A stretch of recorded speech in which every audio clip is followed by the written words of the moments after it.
आज देखंतु माननीय उपमुख्यमंत्री प्रभाती परिडा अंगनवाड़ी कर्मी मानक पई पुरस्कार राशि घोषणा करछंती काहेकिना तांको पई सुभद्रा योजना अधीन रे आज जाकि 1 कोटी हिताधिकारी होइछंती। अंगनवाड़ी कर्मी मानक पई प्रथमरो आपनकर फॉर्म देबाठो आरंभ करिकि घर को जाके आपनकर सर्वे पर्यंत तांकर हाथ रही एवं आपनकर जो सुभद्रा योजना रही से सुभद्रा योजना अधीन रे 1 कोटी हिताधिकारी हेबा पछरे मध्य तांकरी हाथ रही से माननीय उपमुख्यमंत्री प्रभाती परिडा जहाँकि राज्य सरकार तरफ राज्यर समस्त अंगनवाड़ी कर्मी एवं तांकरी जो सहायिका रही राज्य सरकार तरफ पुरस्कार राशि जहाँकि माननीय उपमुख्यमंत्री प्रभाती परिडा आज जहाँकि घोषणा करछंती। तेबे तांकु केते टंका पुरस्कार देबा पई माननीय उपमुख्यमंत्री प्रभाती परिडा आज घोषणा करछंती एवं ए नै कोन अपडेट होईची ए वीडियो माध्यम रे आप माने पूरा डिटेल जानि परिबे। सेति पई आप माने वीडियो टी शेष पर्यंत देखंतु।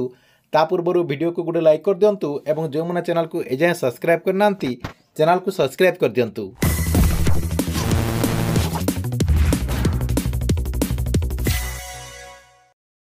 प्रथम देखंतु आप मानक मो पूर्वरु मध्य कहि आछु जे आज जहाँकि सुभद्रा योजनार प्रथम किस्तिर पंचम पर्यायर टंका दिया जायछि।